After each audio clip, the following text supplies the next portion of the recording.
Hello, I'm Jane Sandell and I'm here to read chapters 4 and 5 of The Blue Castle. I live in Scotland, in Edinburgh, the beautiful capital city. It's the city I was born in, but it's not a city I've spent all that much time in. I grew up in a small former fishing town called Lossiemouth. It's in the northeast of Scotland, on the Moray Firth. It's an absolutely beautiful stretch of coastline and I love it. It's the home of my heart. I've just been back for a visit and I'm feeling quite nostalgic, so I can understand how some of Ellen Montgomery's heroines feel about Prince Edward Island. I've loved taking part in these readathon discussions and I'm very excited to rediscover The Blue Castle. It's not a book that I know particularly well, so I'm looking forward to finding out more about it in the company of some like-minded people. So, Chapter 4. "Got your rubbers on?" called Cousin Stickles as Valency left the house. Christine Stickles had never once forgotten to ask that question when Valency went out on a damp day. "Yes." "Have you got your flannel petticoat on?" asked Mrs. Frederick. "No." "Doss, I really do not understand you. Do you want to catch your death of cold again?" Her voice implied that Valency had died of a cold several times already. "Go upstairs this minute and put it on." "Mother, I don't need a flannel petticoat. My sateen one is warm enough." "Doss, remember you had bronchitis 2 years ago. Go and do as you're told." Valency went, though nobody will ever know just how near she came to hurling the rubber plant into the street before she went.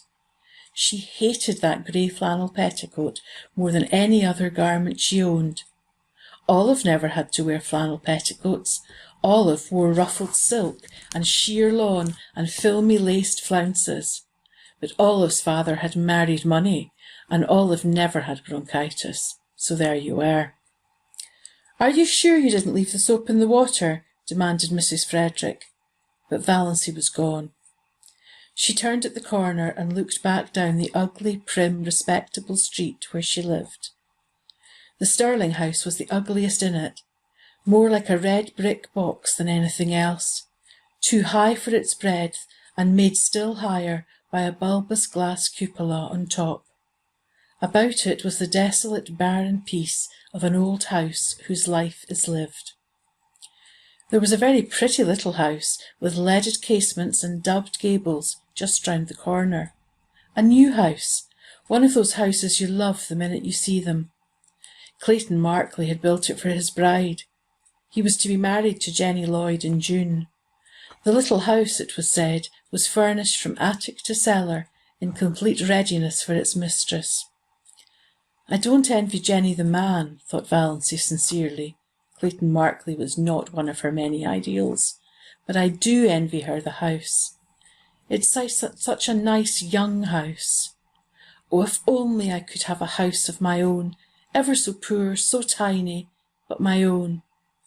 But then, she added bitterly, there's no use yowling for the moon when you can't even get a tallow candle. In dreamland, nothing would do for Valency but a castle of pale sapphire. In real life, she would have been really satisfied with a little house of her own. She envied Jenny Lloyd more fiercely than ever today. Jenny was not so much better looking than she was, and not so very much younger. Yet she was to have this delightful house, and the nicest little Wedgwood teacups. Valency had seen them. An open fireplace and monogrammed linen, hem-stitched tablecloths and china closets. Why did everything come to some girls and nothing to others? It wasn't fair. Valency was once more seething with rebellion as she walked along, a prim, dowdy little figure in her shabby raincoat and 3-year-old hat, splashed occasionally by the mud of a passing motor with its insulting shrieks. Motors were still rather a novelty in Deerwood, though they were common in Port Lawrence, and most of the summer residents up at Muskoka had them. In Deerwood only some of the smart set had them, for even Deerwood was divided into sets. There was the smart set, the intellectual set, the old family set, of which the Stirlings were members, the common run, and a few pariahs. Not one of the Stirling clan had as yet condescended to a motor, although Olive was teasing her father to have one. Valency had never been in a motor car, but she did not hanker after this. In truth, she felt rather afraid of motor cars, especially at night. They seemed to be too much like big purring beasts that might turn and crush you, or make some terrible savage leap somewhere. On the steep mountain trails around her blue castle, only gaily caparisoned steeds might proudly pace. In real life, Valency would have been quite contented to drive in a buggy behind a nice horse. She got a buggy drive only when some uncle or cousin remembered to fling her a chance, like a bone to a dog. Chapter 5. Of course, she must buy the tea in Uncle Benjamin's grocery store. To buy it anywhere else was unthinkable. Yet Valency hated to go to Uncle Benjamin's store on her 29th birthday. There was no hope that he would not remember it. "Why," demanded Uncle Benjamin leeringly as he tied up her tea, "are young ladies like bad grammarians?" Valency, with Uncle Benjamin's will in the background of her mind, said meekly, "I don't know. Why?" "Because," chuckled Uncle Benjamin, "you can't decline matrimony." The two Clarks, Joe Hammond and Claude Bertram, chuckled also, and Valency disliked them a little more than ever. On the first day Claude Bertram had seen her in the store, she had heard him whisper to Joe, "Who is that?" And Joe had said, "Valency Stirling, one of the Dearwood old maids." "Curable or incurable?" Claude had asked with a snicker, evidently thinking the question very clever. Valency smarted anew with the sting of that old recollection. 29, Uncle Benjamin was saying. "Dear me, Doss, you're dangerously near the second corner, and not even thinking of getting married yet. 29, it seems impossible." Then Uncle Benjamin said an original thing. Uncle Benjamin said, "How time does fly." "I think it crawls," said Valency passionately. Passion was so alien to Uncle Benjamin's conception of Valency that he didn't know what to make of her. To cover his confusion, he asked another conundrum as he tied up her beans. Cousin Stickles had remembered at the last moment that they must have beans. Beans were cheap and filling. "What two edges are apt to prove illusory?" asked Uncle Benjamin, and not waiting for Valency to give it up, he added, "Marriage and marriage." M-I-R-A-G-E is pronounced mirage, said Valency shortly, picking up her tea and her beans. For the moment she did not care whether Uncle Benjamin cut her out of his will or not. She walked out of the store, while Uncle Benjamin stared after her with his mouth open. Then he shook his head. "Poor Doss is taking it hard," he said. Valency was sorry by the time she reached the next crossing. Why had she lost her patience like that? Uncle Benjamin would be annoyed, and would very likely tell her mother that Doss had been impertinent to me, and her mother would lecture her for a week. "I've held my tongue for 20 years, thought Valency. Why couldn't I have held it once more? Yes, it was just 20, Valency reflected, since she had first been twitted about her loverless condition. She remembered the bitter moment perfectly. She was just 9 years old, and she was standing alone in the school playground, while the other little girls of her class were playing a game in which you must be chosen by a boy as his partner before you could play. Nobody had chosen Valency, little pale black-haired Valency, with her prim long-sleeved apron and odd slanted eyes. "Oh," said a pretty little girl to her, "I'm so sorry for you. You haven't got a beau." Valency had said defiantly, as she continued to say for 20 years, "I don't want a beau." But this afternoon, Valency once and for all stopped saying that. "I'm going to be honest with myself anyhow," she thought savagely. "Uncle Benjamin's riddles hurt me because they are true. I do want to be married. I want a house of my own. I want a husband of my own. I want sweet little fat babies of my own." Valency stopped suddenly, aghast at her own recklessness. She felt sure that the Reverend Dr. Stalling, who passed her at this moment, read her thoughts and disapproved of them thoroughly.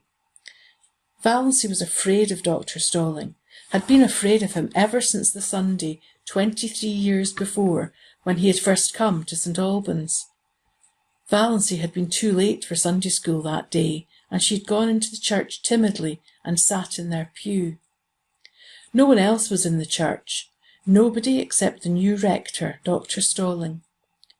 Dr. Stalling stood up in front of the choir door, beckoned to her and said sternly, "Little boy, come up here." Valency had stared around her. There was no little boy. There was no one in all the huge church but herself. This strange man with the blue glasses couldn't mean her. She was not a little boy. "Little boy," repeated Dr. Stalling, more sternly still, shaking his forefinger fiercely at her. "Come up here at once." Valency arose as if hypnotised and walked up the aisle. She was too terrified to do anything else. What dreadful thing was going to happen to her? What had happened to her? Had she actually turned into a boy? She came to a stop in front of Dr. Stalling. Dr. Stalling shook his forefinger, such a long, knuckly forefinger, at her and said, "Little boy, take off your hat." Valency took off her hat. She had a scrawny little pigtail hanging down her back, but Dr. Stalling was short-sighted and did not perceive it. "Little boy, go back to your seat, and always remember, take off your hat in church. Remember." Valency went back to her seat, carrying her hat like an automaton. Presently her mother came in. "Doss," said Mrs. Stirling, "what do you mean by taking off your hat? Put it on instantly." Valency put it on instantly. She was cold with fear lest Dr. Stalling should immediately summon her to the front again. She would have to go, of course. It never occurred to her that one could disobey the rector. And the church was full of people now. Oh, what would she do if that horrible stabbing forefinger were shaken at her again before all those people? Valency sat through the whole service in an agony of dread and was sick for a week afterwards. Nobody knew why. Mrs. Frederick again bemoaned herself of her delicate child. Dr. Stalling found out his mistake and laughed over it to Valency, who did not laugh. She never got over her dread of Dr. Stalling, and now to be caught by him on the street corner, thinking such things. Valency got her John Foster book, Magic of Wings. "His latest, all about birds," said Miss Clarkson. She had almost decided that she would go home instead of going to see Dr. Trent. Her courage had failed her. She was afraid of offending Uncle James, afraid of angering her mother, afraid of facing gruff, shaggy-browed old Dr. Trent, who would probably tell her, as he had told Cousin Gladys, that her trouble was entirely imaginary and that she only had it because she liked to have it. No, she would not go. She would get a bottle of Redfern's purple pills instead. Redfern's purple pills were the standard medicine of the Stirling clan. Had they not cured second cousin Geraldine when 5 doctors had given her up? Valency always felt very sceptical concerning the virtue of the purple pills, but there might be something in them, and it was easier to take them than to face Dr. Trent alone. She would glance over the magazines in the reading room for a few minutes and then go home. Valency tried to read a story, but it made her furious. On every page was a picture of the heroine surrounded by adoring men. And here was she, Valency Stirling, who could not get a solitary beau. Valency slammed the magazine shut. She opened Magic of Wings. Her eyes fell on the paragraph that changed her life. "Fear is the original sin," wrote John Foster. "Almost all the evil in the world has its origin in the fact that someone is afraid of something. It is a cold, slimy serpent coiling about you. It is horrible to live with fear, and it is of all things degrading." Valency shut Magic of Wings and stood up. she would go and see Dr. Trent.